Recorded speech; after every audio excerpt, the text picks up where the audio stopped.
Howdy my totalies, always Tubular Gamers, we're back with, you guessed it, another video. I got something a little different for you today. We're going to be talking about summer games. Now summer, it's wrapping up. I can't believe how fast it's flown by, but summer really is finishing up. Now, over the summer, I did a variety of things, but something I did pretty consistently outside of making videos was playing video games. I played quite a number of games throughout the summer. I totally could have played more, but a lot of my summer was dedicated to this huge trip I went on. It took forever to plan, and then I was gone for like 8 or 9 days traveling across the US. I think in the future I'll talk about it, maybe a vlog or something casual. But that's not today's video. Today we're going to be talking about games I played over the summer. Let me know down below what games you've been playing over the summer. I'd love to hear about it. Or let me know if you've been playing some of the games I have. These aren't like in-depth reviews or rankings or anything like that on these games. It's just kind of off-the-cuff thoughts about each of these games that I played. Just kind of sharing my thoughts. As always, please like, share, comment, subscribe. Got the Patreon, the super thanks. Any support is truly greatly appreciated. Seriously, I'd love to know what everyone else is playing. Let's just get into these games. So when it comes to games I played this summer, the first game I have to talk about is Earth Defense Force 6, commonly known as EDF 6. I played a shit ton of this game. I played this game way more than any other game this entire summer. I put about 60 hours into this game. Yeah, it's a really big game, and I loved almost every minute of it. I love this franchise to death. I've been playing it for a decade plus, and I'm so happy it's still continuing. I was really excited for this one, and after playing all the way through it, this really is one of my favorite games of the entire year. Now, if you're unfamiliar with EDF, well, the EDF series is pretty wild. They're third-person shooters where you get dropped into these environments and usually are told to kill all of the aliens or monsters or both. Basically, you just destroy and kill absolutely everything. And this game, it really is no different. It does take place after EDF 5, and it actually sees the world in a pretty destroyed state, but eventually you leave the destroyed state, and it's more back to the usual EDF nonsense where there's ants raining from the sky, giant spiders dropping down, robots of all shapes and sizes show up, actual aliens like Lamau aliens show up, even human-like frogs show up. These guys really are dead ringers for us humans. Sometimes they come out of UFOs, sometimes they're already there. There's a bunch of new enemies that show up, and you just gotta take them all out. And this game, oh, it is just such a good time. It really is as mindless as it gets, where you choose one of 4 classes that are all very different. Pick some big powerful weapons to go blow shit up, and then, yeah, that's exactly what you do. You just destroy everything. And that's exactly what I wanted from this game. Just big, dumb, mindless fun, where you get big guns and you just blow shit up. The enemies just go down in the most satisfying of ways, where you just blow chunks right off them, or they fly into the sky with these crazy ragdoll physics. Not only is it hilarious to see, but it really is just incredibly satisfying, especially when there's a big group of them and you just blow them all up. Really great stuff, and it honestly never got old. They introduced so many different enemy types, and they really do mix it up when it comes to enemy variety that it can make it feel less repetitive. I won't lie to you, Earth Defense Force is a very repetitive series. You do the same thing every single mission. You just basically kill everything that moves. There's over 150 missions in this game, which is insane, way more than any other EDF game. And while there are a lot of repeated missions, I'm not going to complain, because Earth Defense Force low-key has been repeating the same few missions for like 15 years now. But if you're going to get into this game or series, just be aware that every mission really is kill all the buggos or monsters or aliens or human-like frogs. Just kill everything. You can play the entire game cooperatively, but I mostly played in solo. And yeah, it was a really good time. I didn't want to play anything else. Again, with it being so mindless, I could just play it and unwind, especially after a long day of editing and working or trip planning. And when I got back from my trip, man, all I wanted to do was play more Earth Defense Force. While the game isn't the prettiest game by any means, it's at least got a very stable frame rate no matter how many explosions and how crazy it's getting on screen. It never dropped for me. I was playing on PC, and I'll just finish things off by saying not only is this maybe my favorite Earth Defense Force game of them all, but it really genuinely is one of my favorite third-person shooters ever. It's just endlessly fun, and it didn't matter that I put over 50 hours into it. I was still having just a blast. Another game I had an absolute blast with was Angerfoot. This came out in July by Devolver Digital, and I really didn't see all that much press or news about it. It wasn't even really showing up in my circles, and that's a shame, because this game is absolutely insane. It is so much fun. It's basically Hotline Miami in first person, where it's this incredibly fast-paced game that has you dying and retrying levels over and over. While you do get guns and other melee weapons, your main method of attacking really is your foot. Forget the Duke Nukem Mighty Kick, this is the greatest kicking of like any video game ever. You just kick the shit out of everything, whether it's people, creatures, doors, etc. You're kicking everything. And oh my gosh, it's just so satisfying. Like Earth Defense Force, the bodies just go absolutely flying. They ragdoll all over the place, and it leads to, again, not only hilarious moments, but it just feels so good when you kick the shit out of people, or you get a shotgun and you just blow them away. And I really couldn't get enough of this combat. It is so fast paced. Like sometimes it feels like a blur. Things are getting so crazy. You can even drink the energy drinks where it literally does become a blur, and this genuinely is one of the fastest paced first person shooters I've ever played, and I just couldn't get enough of it. I was replaying like all the levels, trying to do all the objectives, get all the collectibles. I wanted all the different shoes. A bunch of the shoes are not only hilarious, but actually have different functions. And I'm sure I'll be coming back to this game in the future to replay some of these levels because it's just so fun. It feels so good. The music is really tied to the game, and so you feel like an absolute badass, and the music really brings up the tempo when you start doing well and getting into fights. And then the graphics and story are pretty funky and weird. This game absolutely has a vibe going on. It goes for a certain atmosphere, and yeah, it feels different from most games. If you're looking for one of the craziest first-person shooters of all time, easy. One of the craziest, Angerfoot, should totally be on your radar. Now, something else that I've been playing pretty consistently throughout the summer, really the entire year, is the Ace Attorney series. Back in January, I got the Apollo Justice Collection, and I've been having fun with those, but I've been playing through them pretty slowly. Earlier in the summer, Capcom sent the Ace Attorney Investigations Collection early to do a preview video on, which I did, and I've actually really been enjoying this. I've been playing this a bit more consistently than the Apollo Justice games. I finished the first Ace Attorney Investigations, and I've been making my way through the second one, and I gotta say, this is really great stuff. These are some of the best visual novels I've ever played. Sure, the first one drags on at moments, but the second one has really captivated me. This is great stuff. I'm actually thoroughly enjoying this.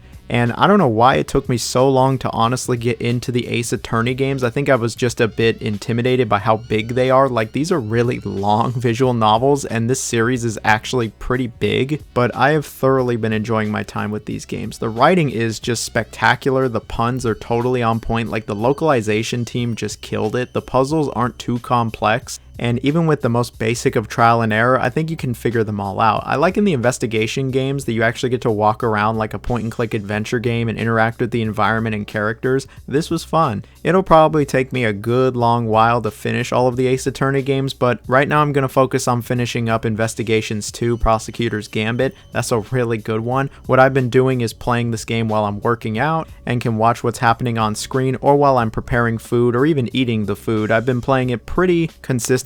Like, I'd say I play it every or every other day, but I usually won't play more than 30 minutes to an hour unless it's getting really interesting. Then maybe I'll go like an hour and a half, but I won't do like extended play sessions. It's just one of those games that I slowly chip away at and play a little every day, and yeah, it's actually been pretty fun. It's like I'm watching a TV show or something. I will say for Investigations 1, there was one day where I got like just super into the case. It was the third case. I played like 5 hours straight that day, so I am capable of doing long play sessions with it. It's just I like taking my time with it, taking it all in, and this is what's been working for me. I've played a lot of Ace Attorney this summer and plan on playing more throughout the year.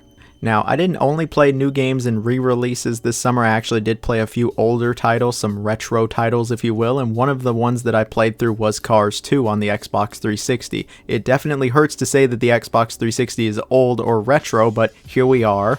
And here's Cars 2. Now, I've never really mentioned it before, but I love the original Cars movie. It's like maybe my favorite Disney Pixar movie. Like, I just love it to death. I saw it so many times as a kid, and even nowadays, I think it still is a really good movie. Call me just an annoying Disney adult or whatever, but I freaking love Cars, and I love the Cars game that was released almost 20 years ago. Like, it's one of my favorite games from my childhood, and I was always curious about the other Cars games, but I actually had never tried any of them. Then my partner thought it'd be really funny this year if we had a Cars themed birthday, got a Cars cake, got the Lightning McQueen Crocs, and yeah, I got Cars 2 on 360. And so naturally I've tried some of the other Cars games, but I'm just going to talk about Cars 2 today, and this game was surprisingly good. Like, I had heard good things about it and that was way better than the movie, and yeah, they weren't wrong. I thought the movie was just not very good and generally forgettable. Like, I could barely even tell you what happens, but I could tell you like almost every scene of the first movie, and this game, it really has nothing to do with the movie at all, taking place after, and it just sees you doing like spy training simulations, and yeah, it's actually a kart racer. And a pretty competent one at that. The items are powerful, but a lot of this game has to do with drifting and boosting at the right time. You actually have to manage your boost when you do drifts and other tricks, you get boost. And boosting at the opportune time really is how you're going to win these races. You'd think it'd be this stupid little easy kids game, but this game even gave me a run for its money. And yeah, it's a competent racing game. It's got a good sense of speed. There's plenty of different characters to play as. The tracks are actually decently designed. It does start to get a little repetitive, but then it ends at maybe like 4 or 5 hours, so it doesn't truly get old. But it sure was close, especially with those arena battles. These just, yeah, I didn't like these at all. At least the graphics were decent enough. I mean, I get it, it's a budget movie tie-in game, and I've certainly played a lot worse. This game was better than I expected, and it was honestly better than the Cars game I even grew up with. Like, I love that game and I have a ton of nostalgia, but I can easily see that game's flaws, especially the open world. I don't know how I love that open world so much, but Cars 2, yeah, this game is legit. I have yet to try Cars 3, but I want to sometime in the future so I can rank all of the Cars games. I tried the other console ones and they're surprisingly consistent. This might be the most consistent series of games by Pixar. It's either this or Toy Story. Like, these are actually all pretty decent games despite being made probably for children. They're actually fun. Who knew? So I had a really interesting indie game sent to me, so shout out to the developer / publisher. I do appreciate it. It's called SCHiM, at least that's how I think you say it. And it's very different from like anything else I've played this year. It sees you playing as a shadow and you can only move across other shadows and you have to like stay in the shadow to survive. It's basically a 3D platformer with minor puzzle elements, and yeah, I've never played anything else like this. This game also has a wild art style. I love how this game looks, and I feel like I've never really seen something like this before. It's a good 3 to 5 hour experience, and while you don't have this crazy move set, especially for a 3D platformer, you get to interact with the world and again solve some really basic puzzles to just get through these levels. And yeah, it was just a chill, fun time. There's never a lot of stress or pressure. There's never high stakes. You can really take your time here, and it really is just as chill as it gets. The shadow you play as is this cute little creature, and the game has some really awesome chill music, and again, just very different from anything else I've played this year. And I've really not seen like anyone talking about this game. It seems to be quite underground. I believe it's only on Steam, and there's not a ton of Steam reviews, so this game seems like a likely candidate to show up on one of those hidden gems of 2024 lists that I'll probably end up doing. And again, while it's not the most fulfilling or deep experience, it was just a chill, fun time that I thought I would quickly highlight here. I was only going to try like an hour or two of this game, but then I ended up just sitting down and playing through the entire game because it was so chill and I enjoyed the vibe so much. So this was an unexpected gem for sure. Now, a more recent game I played this summer was Monster Jam Showdown. Now, I love the Monster Jam games. I really have gone out of my way to play every single Monster Jam game. I ranked them a few years back, but I'm going to do a new ranking since my opinions have changed a little bit, and I gotta include this new game. So this game was developed by Milestone, the people who made the awesome Hot Wheels Unleashed games, and I'll just immediately say this game is nowhere near as good as the Hot Wheels Unleashed games, but it still is a decent little racer. I have played some pretty shitty Monster Jam games over the years, and this is not one of them. At the very least, I can say that this is actually a pretty good looking game. The trucks look good, the environments are great, the frame rate was solid, everything when it comes to the presentation is good. And the car's handling and feel is pretty decent also. When it comes to Monster Jam games, this is one of the best when it comes to how the trucks actually feel. They have some real weight to them, and I wouldn't say it's Path of Destruction good, but yeah, it's more than serviceable. Like every other Monster Jam game though, the moment you collide with anything, the game just kinda doesn't know what to do. The collision is just awful in this game, and you'll find yourself frequently getting stuck on the environment during these races or the other trucks. It's honestly better to just respawn than try to get unstuck. But outside of that, yeah, the first few hours of this game I was having fun. It seemed like there was a little bit of variety in the events and I was constantly unlocking stuff. But the more and more I played of this game, the more I realized that yeah, there's no variety in this game like at all, and it goes on way too long. There is a ton of events in this game. This is the longest Monster Jam game by a landslide, and it honestly got really old really fast. There's just not enough variety in the events or the tracks or the environments, and I just really was not having it by the end of this game. Most Monster Jam games are like 3 to 5 hours. They're a fun little time, and you probably forget all about them even a week later. This game goes for double, if not triple that length, upwards of 8 to 10 hours, and yeah, there's a reason Monster Jam games were never more than a few hours, because they just don't really have the variety to keep things up. Like, if I was a kid, I probably would love just how big and long this game is, but as an adult now with tons of other games to play, I was like, dude, this is getting so repetitive and old, and I really was having a hard time finishing it. But now that I'm done with it, I can say it is the most content-heavy Monster Jam game of them all. It's a fine little racer that you'll be able to get in the bargain bin for like $5 within 6 months, and when it's really cheap, yeah, maybe worth checking out. So there has been a horror game that I've been playing throughout the summer, and that is Five Nights at Freddy's Into the Pit. This game actually came out on my birthday, August 8th. And it's really been a welcome surprise. I had no idea what to even make of this game when I first saw it. I was like, oh, it's a retro-inspired Five Nights at Freddy's? I mean, this could be a bit weird, but after playing through it, I can tell you that it's an adventure game with a lot of horror elements. But I wouldn't call it a survival horror game or anything like that. It really is an adventure game first and foremost, but something that it did carry over from the other FNAF games is that it is scary. You play as a kid in this pizzeria who goes into the ball pit and then ends up in a different pizzeria, and then of course the animatronics show up and they're just as scary as ever. This game actually got me plenty of times, and it's not due to just really loud noises or them jumping at the screen. It's got a bit of a tense atmosphere. You're just this little kid, and hearing the other kids crying and screaming, man, this is some disturbing stuff. Something this game absolutely has on point though is the presentation. This game is a very good aesthetic atmosphere. Like, it's a good looking game. The sprites and animation are actually pretty well done. The game has a pretty in-depth plot, especially for a FNAF game, and it's not just little lore bits here and there. Like, no, it actually has a very in-your-face story, which I can appreciate, and the gameplay, yeah, it actually is pretty solid. There's some puzzles you have to solve, you'll be hiding from the animatronics, and it's nothing revolutionary or even really new to the series, but it's done well, and I enjoyed my time with it. It is pretty short, around 5 hours, and it is like $20 full price, so I'd say you might want to wait for a sale on this one, but if you love the Five Nights at Freddy's series, I think this actually should be checked out. I know it was pretty under the radar, especially since it is more retro inspired, but don't let the aesthetic fool you. This is still a scary, interesting game that got me a few times. So one retro game I had the pleasure of playing through this summer was Splinter Cell Chaos Theory. I've been trying to play through the Splinter Cell games for a while now and do a fun little ranking, and I finally got to Chaos Theory, and man, this game was so good. I've heard so many good things about it, but genuinely, immediately, this is one of my favorite stealth games of all time. I love stealth games, and I'm really sad that there really aren't any around outside of Hitman. But I tell you, playing this game after playing so many modern games as of late, it felt like a breath of fresh air. This game was just a ton of fun, and I did not want to stop playing it. The game still looks really great even nowadays. The lighting is excellent, and it runs pretty well on most modern PCs. I think I did maybe 5 minutes of tweaking to get it working with my controller in a modern resolution, and then I was off to some of the greatest stealth missions I've ever had in a video game. I wanted to be so stealthy in this game. Most of the time when I play a stealth game, I'll try to be as stealthy as can be, but if I get caught, it's like, oh well, that happens, let me just try to get rid of them, unless it's one of those instant fail states. But with Splinter Cell Chaos Theory, I was not messing around. I wanted to be as stealthy as possible because it was just so rewarding putting out all the lights, sneaking by everybody, not getting caught. And I just love the variety they give you here. All of the missions feel extremely different from each other. You do some really cool stealth sections, like when you go into the bank or when you're on the ship.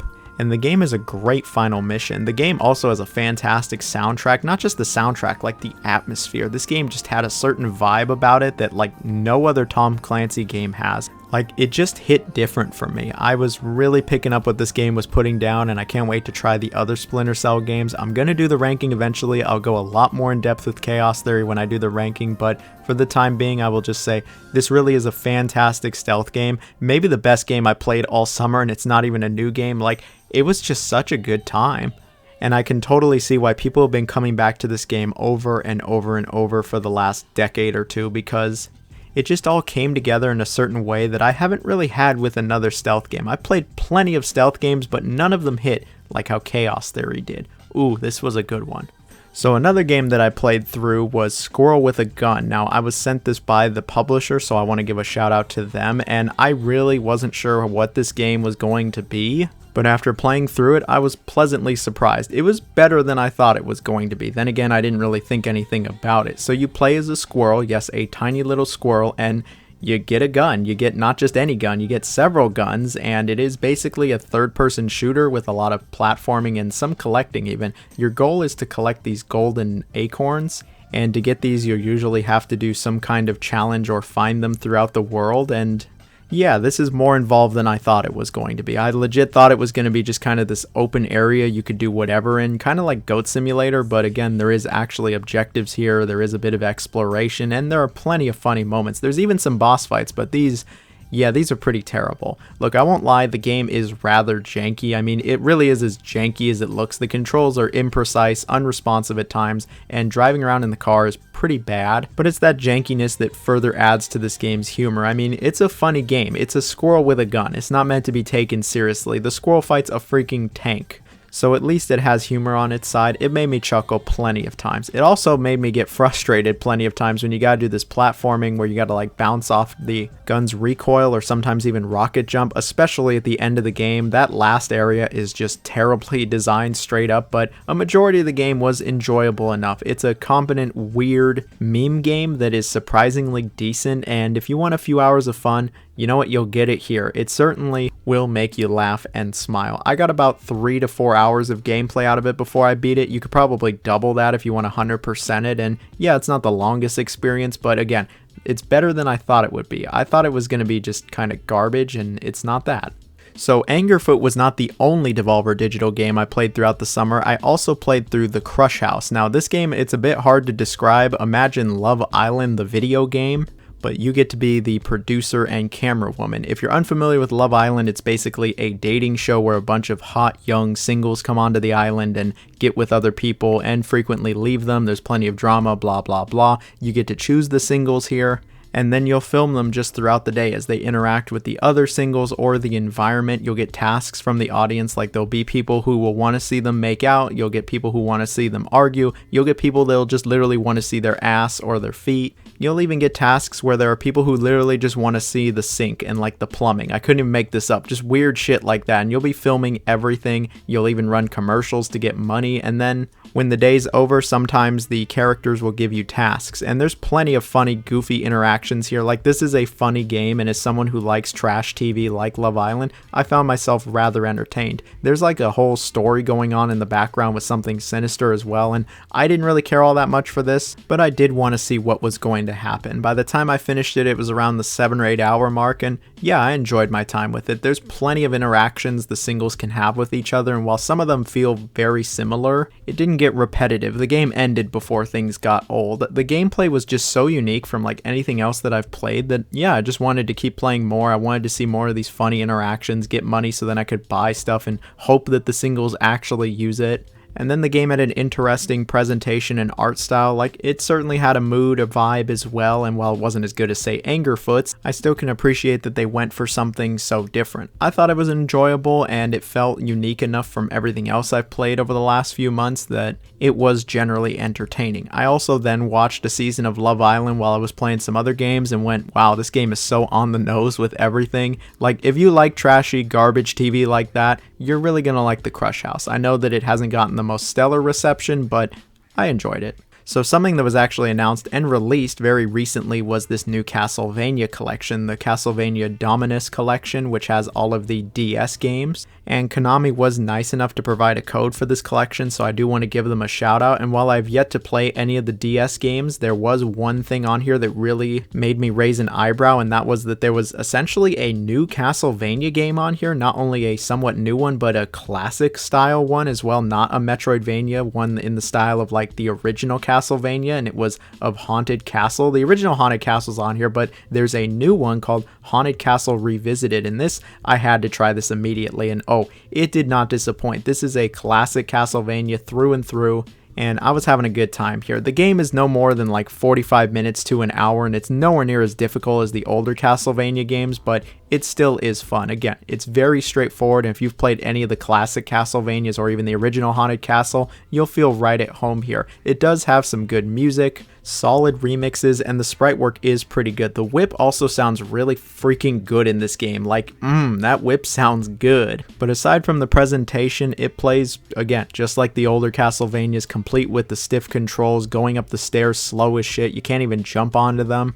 And some boss fights that can absolutely whoop your ass. And as someone who loves the older, like, original Castlevania games, yeah, I was eating this shit up. I haven't really played any of the Metroidvania Castlevania games, to be totally honest. I know a bunch of people have asked me to look at them. Well, I haven't played them. I don't have anything to say, but I have played like all the classic styled ones, and this totally fits right in. It's been just forever since we got a classically styled Castlevania game, and I enjoyed this one. Again, I'm going to play the rest of the collection eventually. I just wanted to throw it out there that there actually is a somewhat new Castlevania experience hidden away in this collection, and it's good. It's not long, it's not the most fulfilling, and you're probably not going to come back to it as many times as, say, the original or even Super Castlevania 4, but it made me smile, and it was something I thought that was pretty cool. Now, something else I'm wrapping this summer up with is Astrobot. I was playing this game very recently, like literally just yesterday, and all I got to say is, this game is so freaking good. I loved Astro's Playroom. I've flexed it plenty of times on the channel, but Astrobot, this game is unbelievably good. Like, I could not get enough of it. I still have yet to finish it, but I really just couldn't put it down. I was up till like 2 a.m. playing this game, and I got work the next day. What's my dumbass doing? Playing Astrobot. Like, this is just a fantastic 3D platformer. The movement and controls are so good. The level design is just exceptional. And then the fan service is just, I can't even get over how good it is. It's got so many deep cuts in PlayStation history. Like, I knew it was good when, of course, Kratos and Jak and Daxter and Ape Escape show up, you know, some of the PlayStation classics, but then they went for some of the obscure shit. When Ooh La La shows up, when fucking Mr. Mosquito showed up, my jaw dropped. I was like, Mr. Mosquito, that is like as deep as it gets. This game has just some of the best fan service and love to gaming in general that I've ever seen in a game. It is Super Smash Brothers level. Like, I just love the fan service, and this game is more than fan service. Plenty of people will say, oh, people just like it for the fan service. It's a really good game on top of that. The presentation is superb. The soundtrack is great. Again, it feels good. The platforming is great. You get a bunch of cool power-ups. Every level feels different. It's just a great experience. I need to finish this one. It's going to get finished soon, and I got to find a way to talk more about it in a video because, yeah, this game was just phenomenal. So those were some of the games I played this summer, and those were the games I played a good amount of or even finished. But they weren't the only things I played this entire summer. Throughout the summer, I had a number of games sent to me, and I just haven't had the time to play all of them or give them a good amount of time, so I'm going to give a few shout-outs here and mention some of the games that I've played a little bit of. But I preemptively want to give a shout out and a thank you to the developer/publishers of these games for hooking me up with the games. I want to try to play more of them, but man, there's just so many games coming out. I've got like 5 more games that I got recently that I haven't even tried yet, so they're not on this list. But anyway, let's get to the first game. It's Dungeons of Hinterberg. This is a really interesting cel-shaded action RPG, I guess. It's more like the older 3D Zelda games where you go into dungeons and you get new abilities and solve puzzles, but there's also a bit of a Persona element to it as well, where the days go on and you actually interact with the characters in this town. And I've only played an hour or 2 of it, but yeah, it was thoroughly interesting. I think the combat, while it seemed rather basic at first, I'm sure it gets more complex. The puzzles were good. The dungeons I did go through were decently designed, and I want to see what this world is all about.